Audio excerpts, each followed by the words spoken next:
Hello, everyone. Welcome to the 7th episode of The Greats of History, a podcast where we get to know people with the epithet of the Great and try to get past the honorific and understand who they were, what they did, and why some people seem to like them so much. Last time, we got to know the Babylonians, watched the rise of the brutal Neo-Assyrians, and welcomed to the stage Nebuchadnezzar, the son and general-in-chief of the Babylonian king Nabopolassar.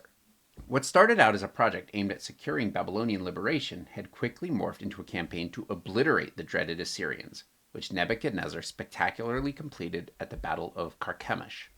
Carchemish did more than show off the brilliance of Nebuchadnezzar. It set the stage for his accession. Shortly after the Babylonians emerged triumphant, the great king Nabopolassar died. He was born an outsider, a member of a semi-roguish tribe living on the fringes of civilization. He assimilated his people into the cosmopolitan Babylonia, became king, and led a multinational coalition that took on and obliterated the most feared kingdom of the ancient world. Not exactly liberating the Near East, but at least swapping a brutal and oppressive rule with a more reasoned and moderate one, at least within his own kingdom. But perhaps his greatest accomplishment was siring, grooming, and advancing his son. The historian David McCullough once said that only Teddy Roosevelt Jr. could outshine Teddy Roosevelt Sr. Yet Jr. did so completely that today we barely know what a titan Sr. was in his own time. The same thing is happening here, for if it weren't for the brilliance of Nebuchadnezzar II, those considering history would spend a little bit more time hovering over Nabopolassar and reflecting on his incredible accomplishments. Nebuchadnezzar took the throne having played the central role in smashing the Assyrian Empire to pieces. The post-Neo-Assyrian Empire Near East reflected the same dramatic shocks to the geopolitical landscape. Much of the Assyrian Empire was incorporated not into Babylonia, but into the Median kingdom, which sprawled east into Bactria and west across Armenia and into Cappadocia. To their south lay their allies, the Neo-Babylonians. The kingdom formed by Nabopolassar and Nebuchadnezzar occupied the prized and fertile lands of the Tigris and Euphrates, northwest through Syria, and then southwest into Judea, Palestine. From a sheer size standpoint, Media was 3 to 4 times the size of Babylonia, but the Babylonians possessed richer and more fertile territory, access to the great rivers for irrigation and ease of transportation, and, well, obviously, the great city of Babylon. The destruction of Assyria also meant that the Babylonians took possession of some lucrative trade routes. Tax money and tribute poured in. But the end of the Assyrian conquest didn't necessarily mean that peace was ensured. With their common enemy annihilated, what would stop the Medes and Babylonians from turning against one another and for vying for ultimate supremacy? Nabopolassar had anticipated this challenge, and now his wisdom bore fruit. During their treaty negotiations, Nabopolassar and his Median counterpart, King Cyaxares, negotiated the marriage of their own children, with Nabopolassar marrying his son and crown prince Nebuchadnezzar to Cyaxares' daughter, Amytas. Upon Nabopolassar's death and Nebuchadnezzar's accession, the Median Amytas was likewise crowned queen.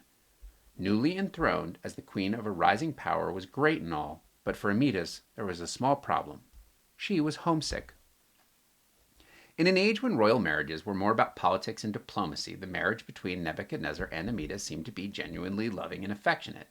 In fact, from this love would arise one of the wonders of the world.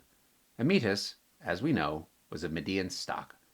Happy though she was to be queen of Babylon, she missed the lush, green hills, rolling valleys, and towering mountains of her beloved homeland.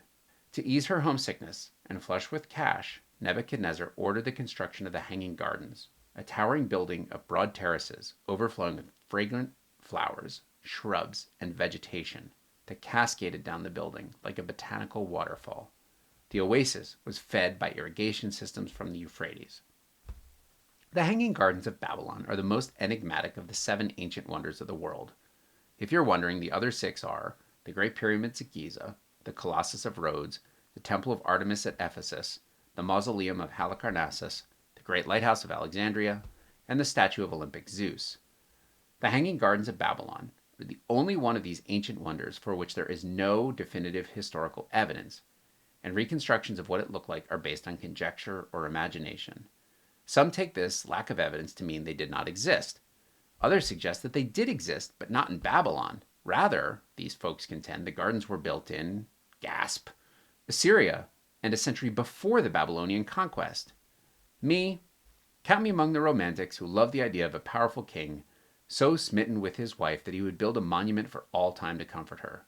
He was just a boy, standing in front of a girl, helping her not be homesick. Besides, all the critics who make counterclaims are likewise beset by a lack of evidence. I like the romantic angle, so I say we go with it. Besides, it's not hard to imagine that the new king commissioned such a project. He loved to build and to embellish his capital.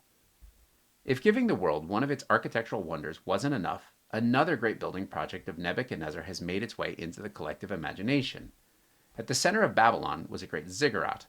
A ziggurat was a common kind of monumental building, often capped by a temple.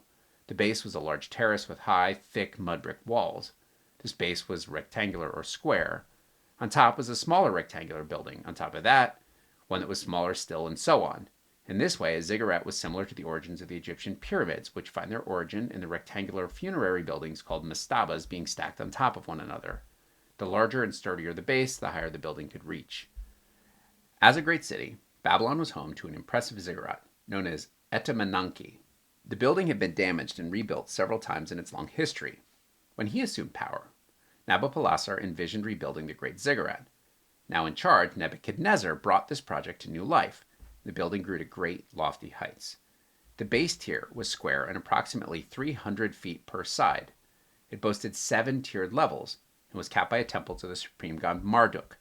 In the temple was a massive tablet made of solid gold and a bed where beautiful young maidens slept every night to be prepared to serve the pleasure of the great god Marduk. The height and glory of this building left visitors to the city awestruck. It became legendary. So legendary that ancient sources embellish its height from its likely 225 feet or so to a comically tall 1.5 miles. In fact, the legends and myths went further. So tall was this building that it was an affront to the one true God. In his anger, he cursed its builders, rendered their language incomprehensible to one another, and scattered them all over the world. If you just recognize the myth of the Tower of Babel, good for you. It's likely that this biblical myth finds its root in the staggering engineering of Nebuchadnezzar's rebuilt Etemenanki ziggurat. Even the name in the myth is drawn from the city, Babylon. Unlike the Hanging Gardens, there is archaeological evidence of Etemenanki. The building would outlive its builder for a few centuries, but mud brick buildings tend to erode quickly, in the grand scheme of things. In the decades and centuries to come, the building would fall into disrepair. Our subject in a few episodes would be responsible for its destruction. He meant well, but what a loss. You'll see. But that's in the future. For now, the resplendent king could bask in building yet another marvel, another building of grand vision and sophisticated engineering that marked Babylon and its king as unlike anything that had come before. Nebuchadnezzar asserted himself, as so many rulers of his age did, as a god king. He backed up his semi-divine claims to greatness by just building and building. Under his watch, and financed by the lucrative trade routes, Babylon developed into the largest and most beautiful city on earth. It had temples, palaces, and administrative buildings. Its streets were elegant avenues. Pleasure gardens, bustling markets, and shade trees enhanced the lives of the citizens. Trade flourished at the docks on the Euphrates. Luxury goods poured in. Food was plentiful. Citizens crossed back and forth the river on a stout bridge that connected the right and left banks. Surrounding the city was a massive wall, the likes of which had never been built before. Some 56 miles long, the wall enclosed an area of 200 square miles. More than long, it was thick. The rampart was so broad that a 4-horse chariot could ride across it. To enter the city, overawed visitors would approach a towering double gate, 50 feet tall and resting on foundations almost as deep. This gate, the Ishtar Gate, blazed bright in the Mesopotamian sun. The tiles that adorned it were glazed in a beautiful bright blue, and the facade was decorated with images of gods and animals, both real and mythic, in low relief. If you're curious, do a quick Google search for the Ishtar Gate. A replica has been built based on the color and patterns on tiles excavated at the archaeological site of Babylon. It's built at the Pergamum Museum in Berlin. It's worth a few seconds. I'll wait. Back? Good. Now, wasn't that worth a brief diversion? The Ishtar Gate was another one of what was becoming a long list of stunning architectural achievements. But he didn't stop there. He just kept building. Nebuchadnezzar, of course, needed a home befitting a king of his stature. North of the great ziggurat of Etemenanke, the king built his home on top of a hill. Carved basalt lions stood sentry. Colonnades provided a shady ambulatory for contemplation, with glazed bricks of gleaming yellow and floors of polished marble and sandstone. The king's palace itself was a marvel. It radiated in the warm sun. It glowed. It transfixed all who looked at it. This city was full of wonders. Nebuchadnezzar transformed Babylon. Sure, the Hanging Gardens were great, but it was the city itself that was the true wonder. The splendor, monumental architecture, impenetrable fortifications, and perhaps most of all, the untold wealth and luxury made Babylon not only the most famous city of its time, but the most famous city of all time. All these buildings, all this infrastructure, all made of brick, and on almost every brick was emblazoned the inscription, "I am Nebuchadnezzar, king of Babylon." To keep everything running smoothly, the Babylonians developed an extremely efficient and sophisticated administration. Laws and regulations were decreed and promulgated. Transactions were settled, deals were struck, livestock was exchanged, commerce thrived. Great strides in medicine were made, and all the citizenry enjoyed greater health than their antecedents. And with it all, records were kept.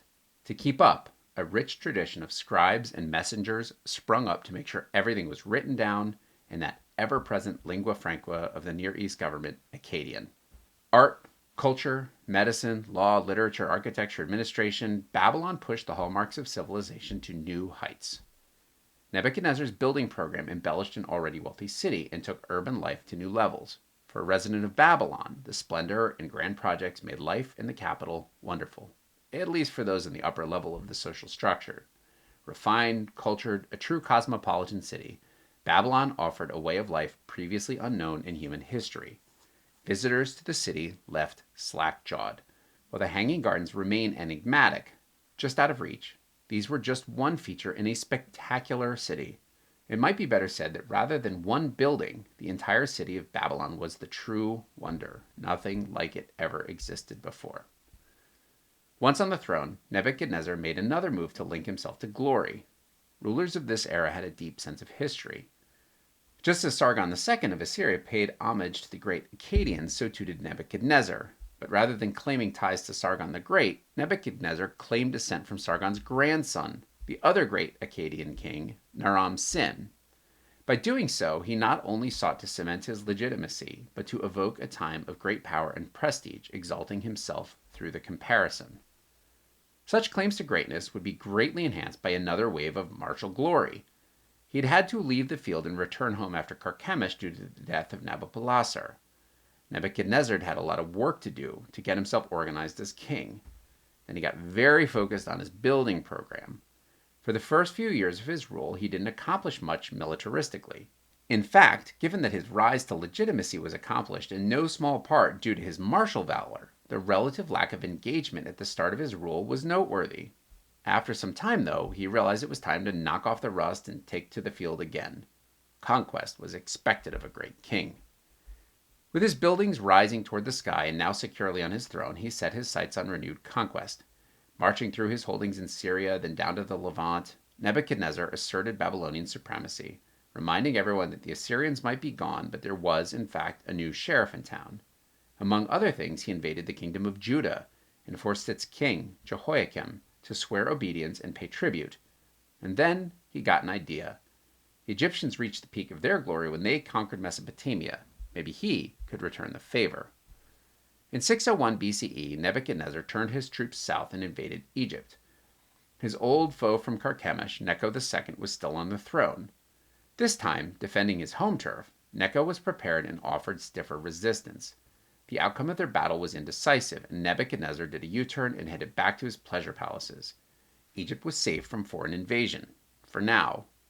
With this invasion beaten back, Necho secured diplomatic alliances with other rising powers, including the Carians, a people in western Anatolia, and a group that will loom very large in episodes to come, the Greeks.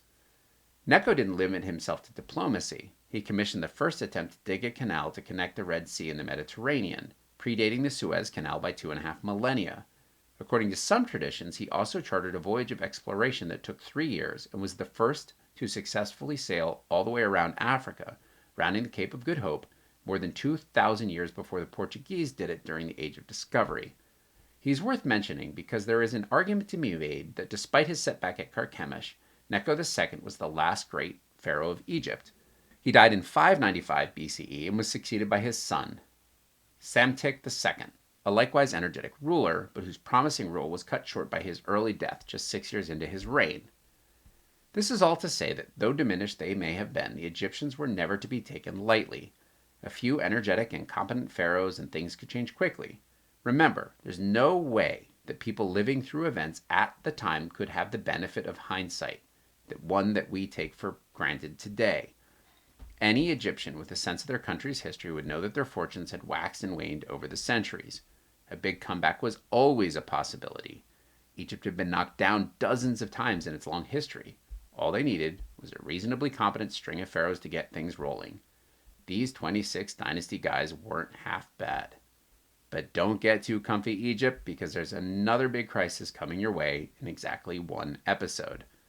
When Nebuchadnezzar left Egypt and the Levant after his disastrous campaign, he left behind an impression in some of the local kingdoms that maybe the great king wasn't so great after all.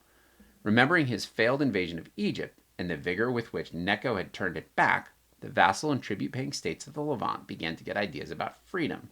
Maybe, they thought, Babylon was soft, a flailing power on the way out, much like the Assyrians had been. Once everyone rebelled against the Assyrians, they crumbled like a cookie. Maybe Babylon would be next to implode. The tiny kingdom of Judah, with its capital at Jerusalem, began agitating.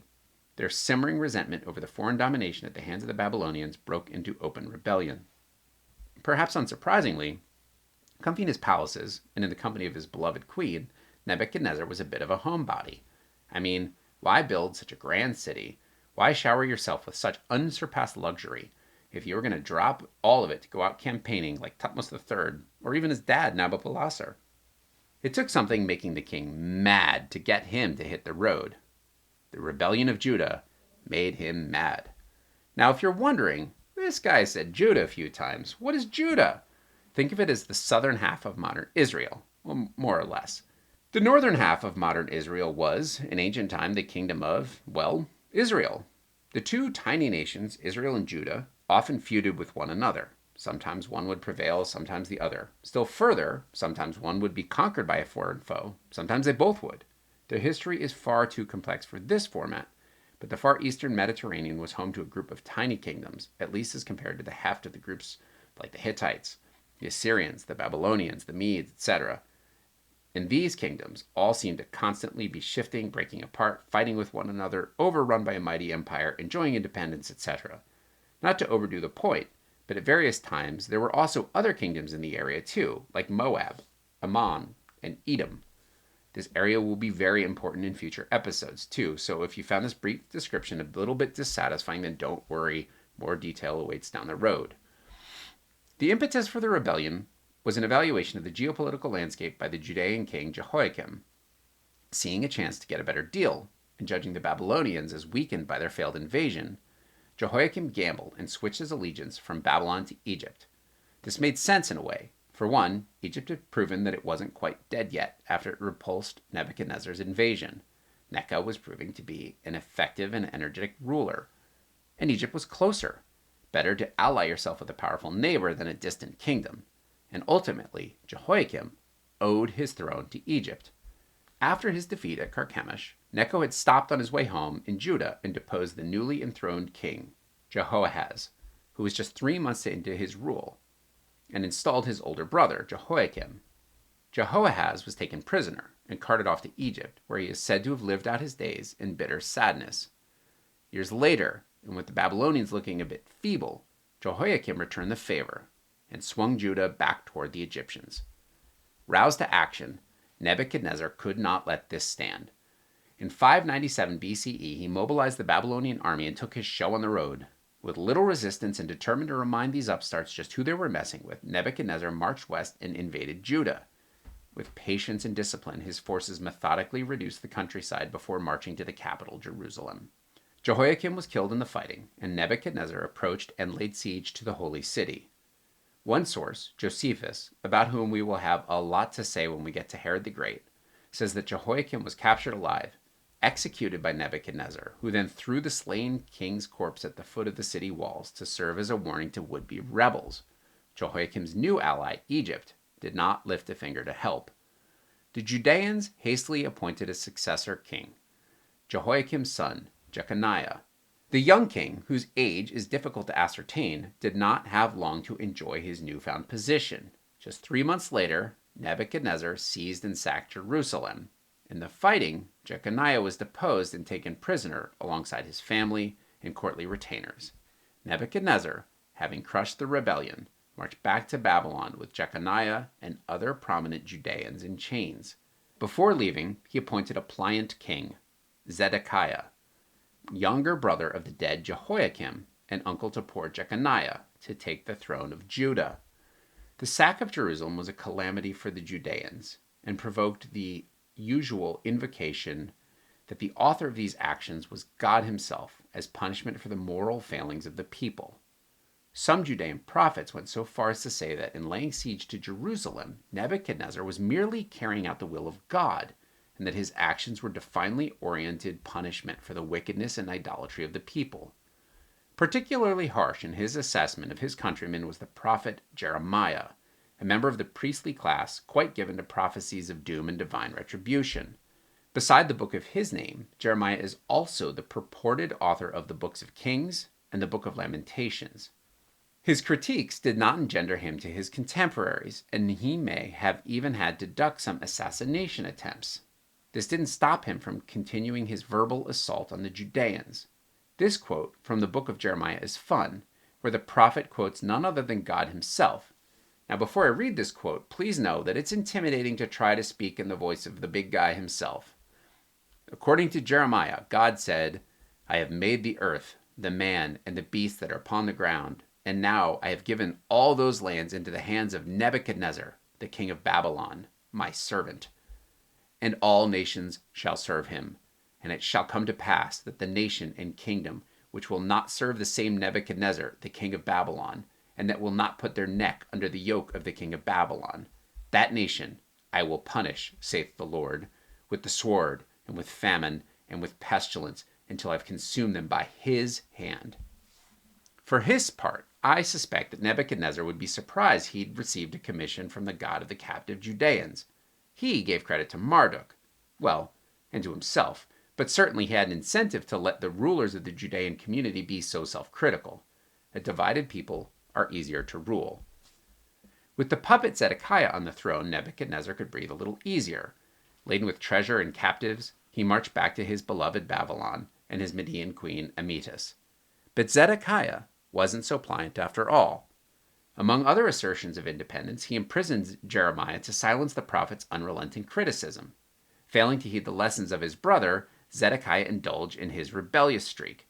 Turning to a page in the old playbook, Zedekiah flipped his allegiance to Egypt, stopped paying tribute to Nebuchadnezzar, and braced for war. It came quickly. In 589 BCE, Nebuchadnezzar came crashing down on Judah and, once again, laid siege to Jerusalem. But this time, the city held out, at least at first. The siege dragged on for 2.5 years. Nebuchadnezzar was unfazed. He could wait out the Judeans. After all, he needed to send a message that resistance had serious consequences. To back up his efforts, he had the entire resources of the Babylonian Empire, including all its efficient infrastructure and extensive trade routes to keep his army supplied. Those in Jerusalem, however, had no such resources.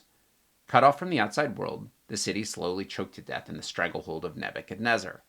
In or around 586 BCE, the city finally fell. Zedekiah attempted to flee with his family, but outside the city of Jericho, the king was captured. Zedekiah was forced to endure watching all of his sons be put to death one by one before having his own eyes gouged out. The grief-stricken monarch was loaded down with chains and marched in humiliation to Babylon to join his predecessor, Jeconiah, in captivity. Both kings would end their lives in Babylon. But Nebuchadnezzar's thirst for vengeance was not slaked by the gruesome eradication and imprisonment of Judah's ruling family. Determined not to allow the city to be the hotbed of rebellion ever again, the Babylonian king took captives Not just the king, but Jerusalem's entire upper caste, its priests and scribes, its nobles and merchants. About 10,000 people in total were forcibly removed from Jerusalem and forced marched back to Babylon. By removing the upper crust of Jerusalem's society, Nebuchadnezzar then took an interesting step. He took the lands and possessions of the now removed rich elites and redistributed them to the poor and downtrodden members of society. He was trying to lay the blame for this calamity at the feet of the royalty and the nobility, and giving the common citizens control of their lands and social structure. This was likely little comfort, though, for Nebuchadnezzar had Solomon's temple torn down, the city walls destroyed, the houses of prominent citizens flattened, the whole thing set ablaze. The kingdom of Judah was dissolved, permanently as it would turn out, and reorganized from vassal state to a directly administered province with a Babylonian appointed governor. Now, as horrific as such large-scale captivity and displacement of population seems, consider that this was standard practice of the times. We've already seen, for example, the Assyrians deploy such tactics, when they chose not to kill everyone. Conquering kings had been removing populations from their homelands for as far back as anyone could remember. One of the themes in this series is the debate between judging people by the standards of their own time or by ours. I have concluded that for myself, I tend to lean towards contextualizing people within their own times. But no matter which side of this debate you come down on, it's worth noting that a captive population forcibly removed from their homeland and planted in a foreign territory was expected, not terribly unusual. For his part, Nebuchadnezzar's goal was not the eradication of the people, just the elimination of their ability to rebel against his suzerainty. Moving them from one place to the other accomplished his goals, and, once in Babylonian territory, the displaced Judeans seem to have been afforded a large measure of freedom to think, write, speak, and worship according to their wishes and traditions. He seems to have gone further towards respecting the culture of his captives than most. The Judean community in Babylon was given license to settle where they pleased, and the community sprung up along an irrigation canal called the Kibar River. In these communities, agriculture and economy thrived, and some people enjoyed substantial prosperity. Their population grew. Even the captured Jeconiah was allowed to keep his title, King of Judah, and ample grants of food were given to his household to sustain the king, his family, and his retainers. For many of the captive Judeans, their plight brought forth a period of deep contemplation. Being so far from home, captive in a foreign land, ignited a deep spiritual longing within the people. With license to practice their faith as they saw fit and driven by a longing to return home and rebuild their great temple, centers of worship and religious scholarship arose. Several books of Hebrew scripture date to this period and were first written during what is now called the Babylonian captivity, such as the book of Ezekiel and parts of the book of Isaiah. In Babylonia, the exiled Judeans also came in contact with the Neo-Babylonian systems of thought and scholarship. This cultural intermingling sparked new ideas within the Judeans. For example, it was in Babylon that the Hebrew alphabet was developed and adopted. Likewise, many elements of Jewish law that appear in biblical texts were informed by Babylonian law. The Babylonian captivity thus inadvertently created a cultural exchange whose effects shape the values and lives of millions of people to this day. Now, please don't get me wrong here. I am not saying that the Babylonian captivity was a good thing. I'm not saying it was a bad thing either. I'm saying that it happened, and that how it happened, the paradoxical combination of captivity and freedom, gives us insight into Nebuchadnezzar's mind and worldview. Of course, these events have significant cultural and religious significance to a lot of people. Any events discussed in the Bible, for example, are going to be under close examination by scholars, theologians, and believers of many faiths. There's a lot to unpack here, if you're so inclined. The sack of Jerusalem, the destruction of the first temple, and the Babylonian captivity are all generally accepted as confirmed historical events. But some scholars date the large-scale deportation to the first siege, which you will note is a different version of the events that I just described. The beauty of history is also maddening. You can debate almost anything. Personally, I think the Babylonian captivity resulting from the second siege makes much more sense, and for one simple reason. The population of Jerusalem was never too large. At the time of these events, it was likely around 75,000 people. Estimates on the number of prisoners taken back to Babylon range between 10,000 and 20,000. Either way, the number was a significant portion of the population. I suspect that losing approximately 15 to 25% of their population would have made a subsequent 30-month resistance to the second Babylonian siege nearly impossible. There needed to be more people in the city for it to hold out for so long, which would have been quite difficult if a large portion of the population had been carted off to Babylonia. The second siege, as the origin of the Babylonian captivity, makes more sense, to me anyway.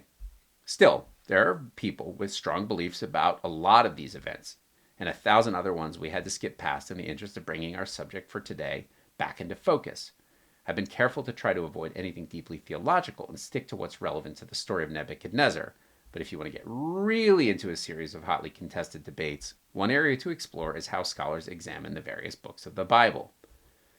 After the Judean Babylonian Wars, Nebuchadnezzar returned to Babylon and resumed doing what he loved most, embarking on grand building projects and beautifying his glorious city. As his reign progressed, the city reached new heights of splendor and luxury. He had plenty of cash to pour into these projects because, as said before, the tribute and taxes just kept pouring in. In the later phases of his life, he pretty much preferred to enjoy his beautiful city than to endure the hardship of warfare and campaigning. The historical record is incomplete for his later rule, but it appears that he still did lead troops from time to time, putting down the occasional revolt or marching around to remind his vassals and tributaries that they better keep the money flowing.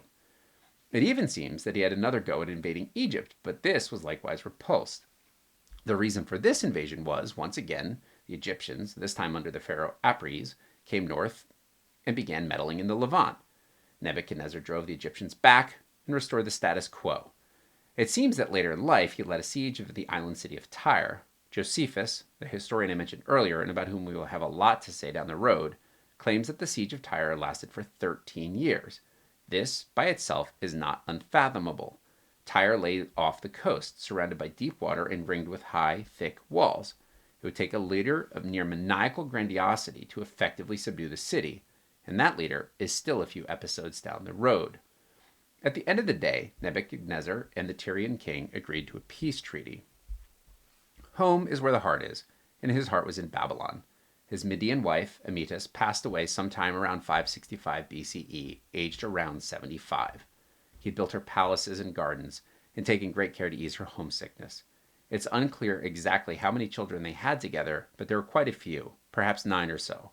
They lived a long life, and much of it together, especially given his penchant for sticking around the capital whenever possible. Nebuchadnezzar II died in Babylon around 562 BCE, aged about 80. He ruled for 43 years, making both his life and his reign remarkably long for his day and age. An old man for his time, a glorious man for all times. So how do we assess Nebuchadnezzar II? He certainly had a leg up in a few ways. He's fortunate to have a supremely talented and ambitious father, Nabopolassar. Not only did Nabopolassar plan and execute the strategy that restored the freedom of Babylon, but he also went the next step and annihilated the terror of the Near East, the Assyrians. But by forging the alliance with the warlike Medes and cementing it through marriage, Nabopolassar ensured that a potential rival stayed friends and literally family. This kept much of Babylon's borders secure and gave Nebuchadnezzar tremendous freedom to act as he pleased. But we shouldn't overlook the role Nebuchadnezzar played in achieving that great victory. He commanded the allied armies with great leadership and diplomacy. He won battles through tactical genius, and he demobilized his armies after victory, often a surprisingly hard thing to do in antiquity. It must also be said that once in power, he did build possibly the greatest city in human history. Babylon was so magnificent, so luxurious, so splendid that it survives as a byword for refined, urbane pleasure. Culture and learning thrived. The mechanics of trade and government ran smoothly and efficiently. Law and scholarship blossomed. In many ways, Nebuchadnezzar did not only just build on the foundations of his father, but also extend the projects and works of many great kings. He deepened the legal code, hat tip to Hammurabi. He led his armies from the front and vanquished a committed and violent enemy through authoritative leadership and tactical genius. Looking at you, Tutmosis III. He built magnificent structures and glorified his own name in the process. Oh, hey, Ramses II. He, mostly, ruled his vassal states with even-handedness and preferred commerce to conflict. Only rebellion raised him to anger. When suppressing these revolts, he tended to focus his wrath on city walls, defensive fortifications, and the upper caste of the belligerent cities. We see you, Sargon. His innovation was not building an empire, being a conqueror, or leaving his personal mark on a capital city. It was the scale and the grandeur of that city. Babylon was his legacy, and Babylon's legacy was him. It's estimated that in his building projects, he used 15 million bricks, and on each one he stamped the same inscription: Nebuchadnezzar, king of Babylon, who provides for Esagila and Izida, the eldest son of Nabopolassar, king of Babylon, am I.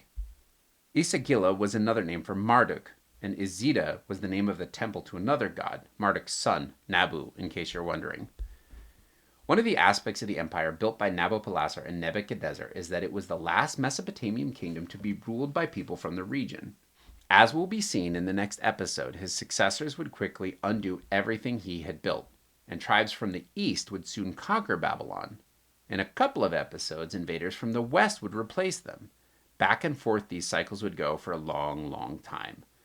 Like the Akkadians, the Neo-Babylonians would rule in just the blink of an eye, historically speaking, leaving a legacy that long outlasted their actual empire. Given how tenuous control this region would prove to be, Nebuchadnezzar's stable and, at least in his home turf, peaceful rule stands out all the more. One of the interesting things about Nebuchadnezzar, at least to me, is that he sits in a kind of transitional period. Before him, the greats of history, and the not-so-greats for that matter, don't have much of a personality. Historians and scholars have spent so much time just trying to find and decipher sources and draw inferences from archaeological evidence that a sanitized version of these figures emerges. We start to get glimpses of the essential character of some people, such as Akhenaten, whom Egyptologist James Breasted described as the first individual in history. But the discussion and the debates about these people are focused on very important things like, did they even exist? How do we know? What did they do? Why did they do it? Given the nature of ancient sources, we don't get a lot of insight into things such as what they were like. Did people like being around them? Did they like being around other people? Did they have a sense of humor? And so on. Nebuchadnezzar sits at the transitional period where a more complete version of the greats of history start to emerge. We almost get a sense for who he was and what he was like. For example, that he cared enough about his wife's feeling to undertake projects to ease her homesicknesses shows a tenderness that is just a notch above what we can infer from previous people. We almost get a glimpse of that persona. Almost, but not quite. In coming episodes, we will get a bit more of an idea of what made these people tick, in some cases because we have their own words, not only from the stiff language of inscriptions and monumental architecture, but also personal correspondence. The closer we get to modern times, the more complete the picture we get to explore. This is also true of the societies from which these people sprang, and the cultures of their enemies and allies. These stories get harder to keep concise, in large part because we just know more about their context. In previous times, we might have had to rely on, say, inscriptions from Egypt as the sole source for the Battle of Megiddo discussed in the Thutmose III episode. But now, and from this point forward, we have a clearer picture of what the other side thought, said, felt, etc. The picture of Nebuchadnezzar is not solely drawn from his own words, but from contemporary sources from outside the Babylonian Empire. Having different sources gives us a chance to triangulate, which will add depth. From this point forward, there are more and more sides to every story. Before we close, I have one last comment. As you may notice, I like to slip in weird pop culture references. I do this for my amusement and hopefully for yours.